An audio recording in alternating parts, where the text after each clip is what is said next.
You're about to play an unfinished level from The Last of Us Part 2.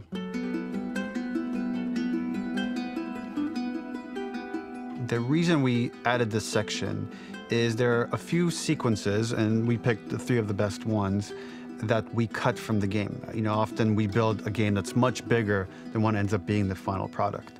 They were months away from being finished, but we wanted to give you an insight of what it's like when we built a game, because often we have this whole thing constructed and it doesn't have final art or audio or dialogue. And here you get to see the building blocks of what it's like when we first string a bunch of these levels together. This is the intro to the first deleted level, and this one is the roughest of the 3. We wanted to show more of how Jackson operates. So this is the festival where Ellie ultimately kisses Dina. This sequence would have come very late in the game as a flashback sequence while you're in the farm with Dina.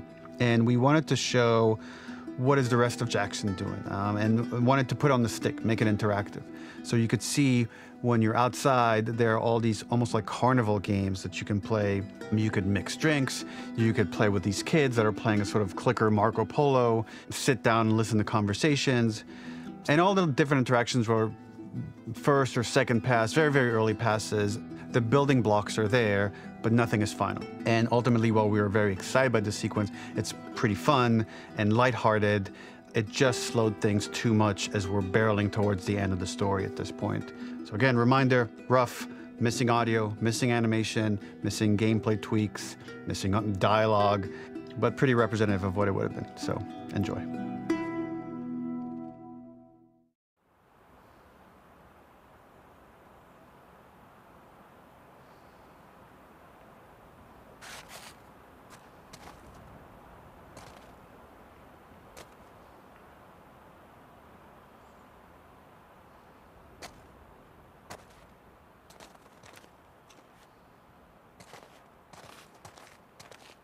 Originally, this level was going to transition us to farm. We would go all the way through to the dance, where Ellie and Dina share their first kiss. Then we would play through farm, and when Ellie plays the guitar at night, she would remember the Seth incident. So, the opening for this was a little tricky. We needed it to match at least a little what you might expect emotionally coming from prior beats, because we were already purposefully disorienting you in time and space. Remember, you just came from this huge fight. To jump straight into it would have been a little too jarring. After some back and forth, we rooted it in Ellie's nerves, calling back to her hands shaking in the theater. But this time, for a much more innocuous reason we'll find out later. She's nervous because she has a crush on Dina, who is the only reason why she's here at the dance. Something we really wanted to do was highlight the way their lives had turned upside down since she went down this path. We had this idea of recontextualizing all of our usual gameplay mechanics that were designed for really violent ends. The workbench, door bashes, throwable weapons, and even the infected, which is my personal favorite. Peppered throughout the level are moments of levity or shared history, all the while seeing how happy and mundane they all were before her huge revenge odyssey. It is not a festival without one of these throwing games.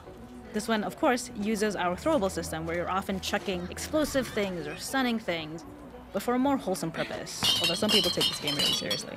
A fun aspect of this is if you did well, you could win a toy here. Ellie would place it in her pocket. If you had done this, you'd find the toy with JJ, the baby, later back at the farm. When we cut this, the toy made it through anyway because it was so cute. It is the same one you see on the tractor at the farm. Ollie the elephant. The makeup artist is pretty simple. It's one of those little in-game scenes we peppered in to make it feel like Ellie had roots in the town. Hallie, our writer, mentioned that in her mind, an ex-girlfriend of Ellie's tattooed her arm to cover up her scar. So we figured this might be the only time you get to see that. We wanted to hint at it and allude to it and make it feel like there had been so much more that had been happening and so much more that Ellie threw away.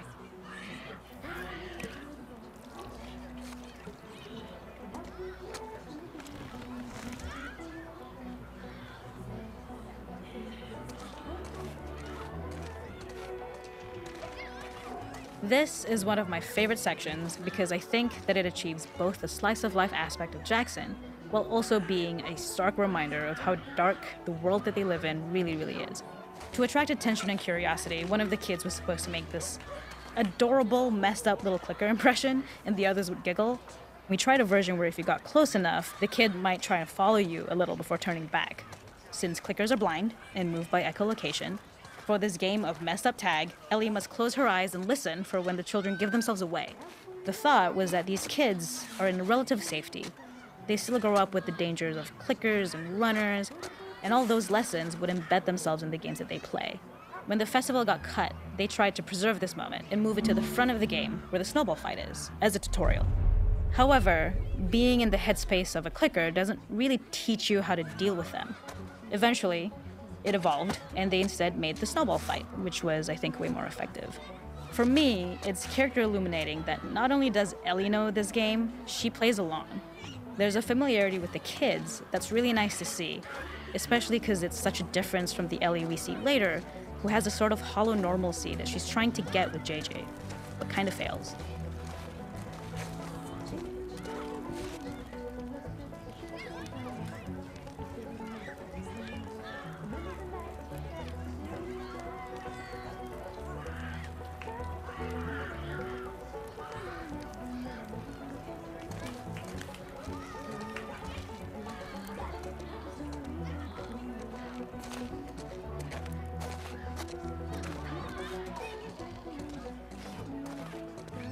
There's a hidden spot at the back that was just a bit of fun.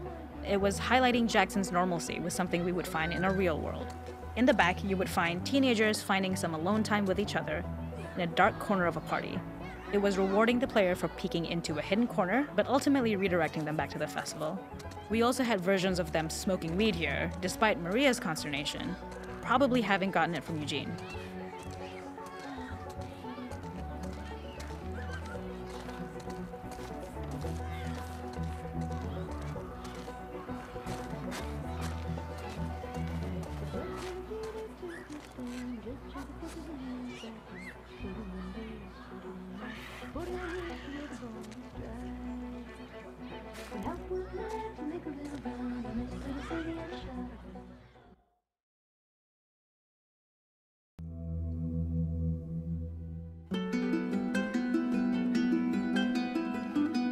In this second deleted level, which is an extended sequence of the sewers in Seattle, this comes on the heels of where Ellie goes into a building and she survives an attack by stalkers and gets thrown out of a window and gets swept away by the current. And then we cut this section that used to be there in the final game.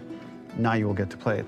So this was a way to get a bit more interesting puzzles, interesting traversal, figure out how Ellie can navigate the sewers with the fighting current.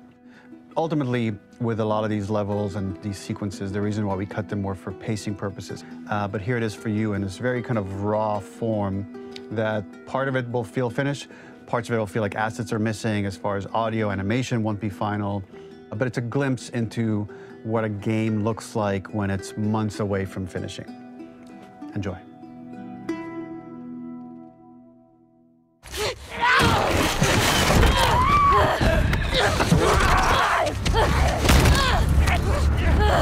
Get off me!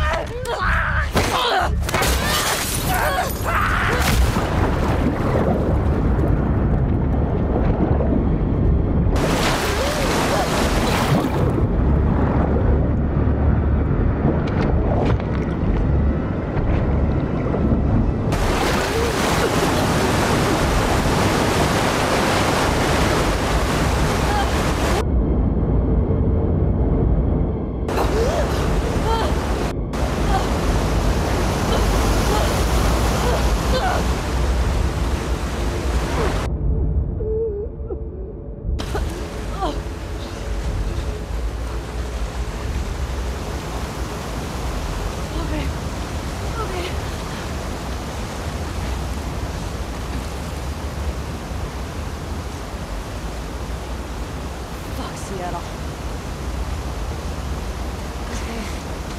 Where the hell am I? The ladder acts as an immediate goal for the player, but being able to climb out is not going to be so easy.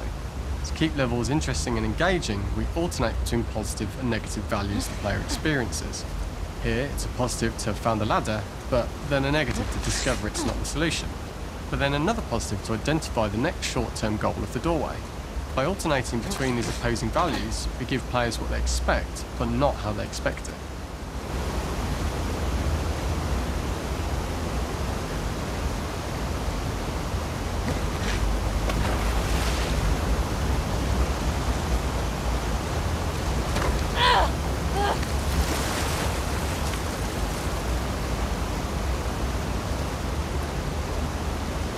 This level, internally known as Fine Nora, was quite long in duration as we had to make Ellie traverse a far distance to the opposite side of downtown Seattle. The sewer section was originally longer than what we released the game with, approximately 10 minutes more.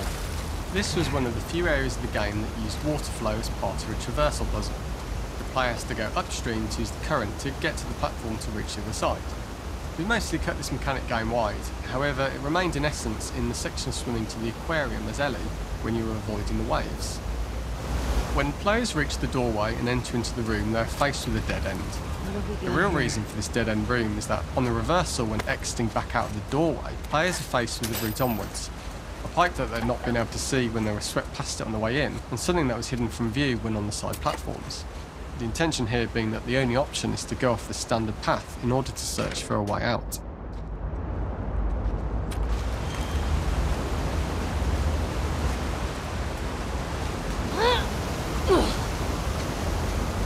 Get me the hell out of here.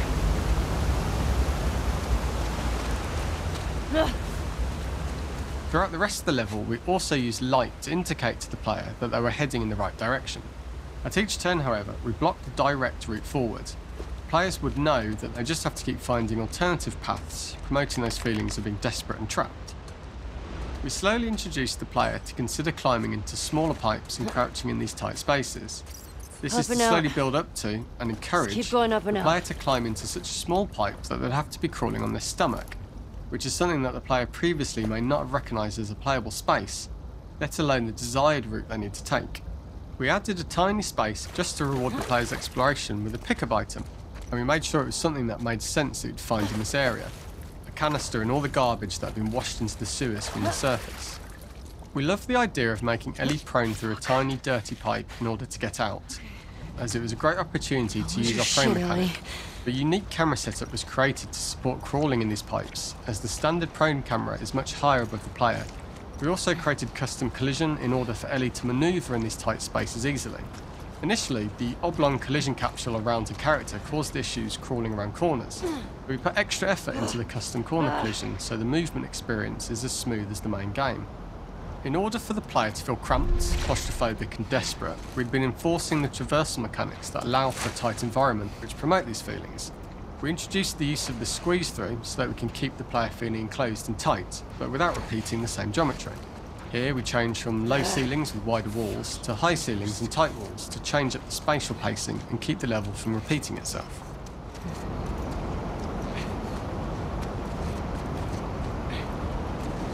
Shitty place to die.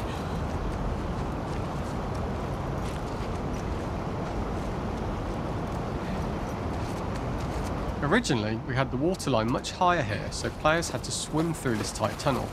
However, from watching user test feedback, it was occasionally causing people to discount the route entirely and turn back on themselves. So to avoid any risk of this happening in the final game, we present a lower water level so the tunnel is easy to see and commit to using. Although this isn't as impactful without the prone swim, it's the better decision as it means a smoother experience for the player with no backtracking frustration. As we surface from the water and over the crest of the slope, we reveal what is further in this tunnel. A clicker that has sprouted and the fungus has grown on the sides of the pipe. It was great to see people who user tested this area becoming increasingly worried as we forced the player to squeeze past the fungus and inches away from the clicker's face, all the time not being sure whether the clicker might be alive or attack them.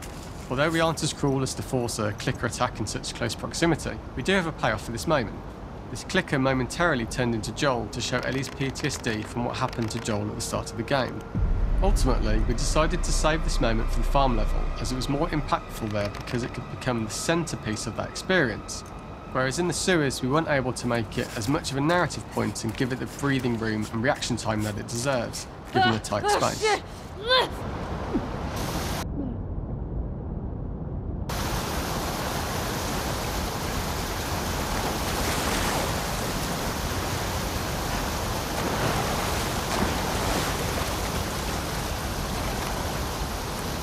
For the final section, we eventually opened you out into a wider area as you traverse through such tight spaces leading up to this, so changing the environmental pacing makes it begin to feel like we're coming to the end of Ellie's ordeal.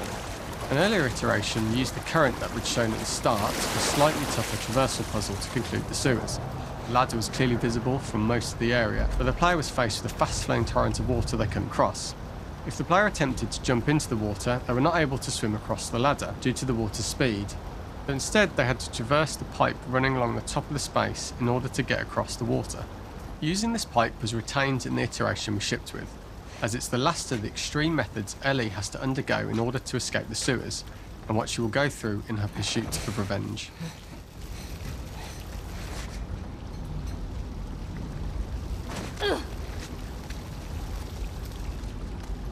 The last ladder climb is quite lengthy, and although we could have trimmed it down to a shorter climb, we liked how this last segment of the journey built anticipation for whether there was success at the top or not after all you've been through. Ultimately, the ladder exits out into the subway station, which is how it connects in the final game. Ellie then has to find her way to the hospital from here, crossing paths with the scars for the first time.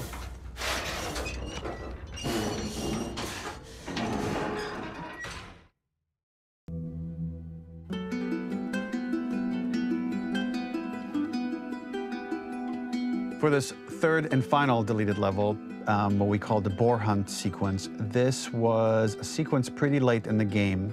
It was right after the whole Seattle Abby sequence where Abby spares Ellie.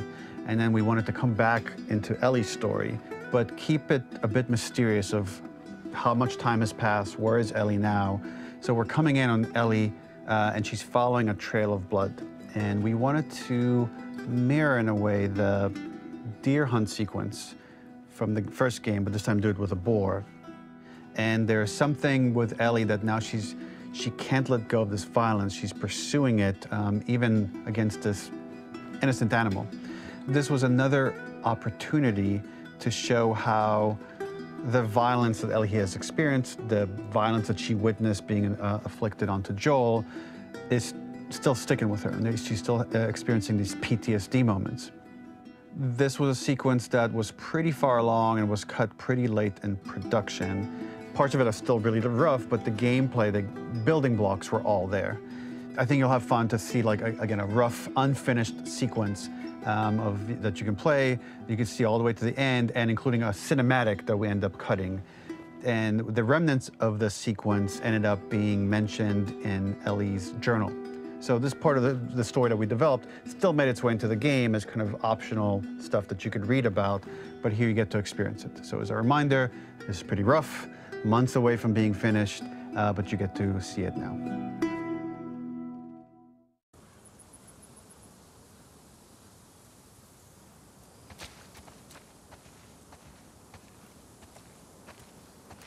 So the boar hunt was one of the hardest levels for me to work on. It was a huge challenge with the systems that we had, and we kept trying, but it never felt quite right. Originally, the level happened after the Jackson Festival, which also got cut, but before Farm. Once the festival got cut, it became the prologue to Farm. The intended experience is that we jump forward in time after the fight with Abby in the theater. We don't know where Dina is. We likely assume she's dead because she was just bleeding out. Ellie is alone. Her hair is short. So maybe this is the future or the present. And she's hunting. Hunting who? Abby still? In early iterations of the fight, it was more arena-like. The player slowly whittles down the boar's health. Ellie gets more visceral and more vicious. We get a little worried about her. As the boar gets weaker, more panicked, more feral, and we start feeling sympathetic to the boar, was the hope. In all of these iterations, especially of these wider areas, it required custom AI and scripting to make sure it continued to feel organic as an animal, but we really needed it to do specific stuff. It needed to be able to close distances really, really quickly. It needed to charge to attack, but we wanted the feeling of hunting, so we needed to track it down from afar. And we also needed to discourage the player from attacking the boar when it's that close, or it would kind of turn into this melee kerfuffle. How do we do this in our world while keeping the boar believable? We must have gone through 5 or 6 iterations of the boar fight and all, and every single time it changed pretty drastically. We split it into clear phases, where one was like all long range. We tried another where you're getting close and you get the jump on it quite literally. You're jumping off of a rock to attack it. And then finally, we tried a bunch where you almost sort of go around a bunch of trailers and try and wrestle it. We uncovered after some time that taking down a boar over several phases felt very laborious and a little dramatic. It was comically long. It felt too boss-like, a little too gamey. We decided to cut the first few phases, and we opted for a cold open after the boar had already been hurt off screen. So that allowed us to focus on feeling like we're closing in on prey and to introduce the boar when it was at its most dangerous. Already hurt, already feral, much too close for comfort. And so the thinking was it would bring us more into Ellie's mindset. Is this really hunting for food, or is she hunting for some other reason? The gas station was built to highlight the boar's destructiveness. Since it's cramped, the boar feels larger. We also feel trapped with it, though perhaps it's trapped with us. When it charges, it gets to us quickly, so we must be on our toes. This made it more aligned with Ellie's sort of hunting for trouble mindset. Listening became more important, as well as moving around slowly so it didn't hear you. Could you spot it before it saw or heard you? And could you get a shot off quickly enough so you could dodge out of the way? Was the shot worth the cost after? It feels like a gamble. By the end of the fight, everything would likely be in shambles. The boar would burst through the back, and Ellie would follow it and finally enact revenge.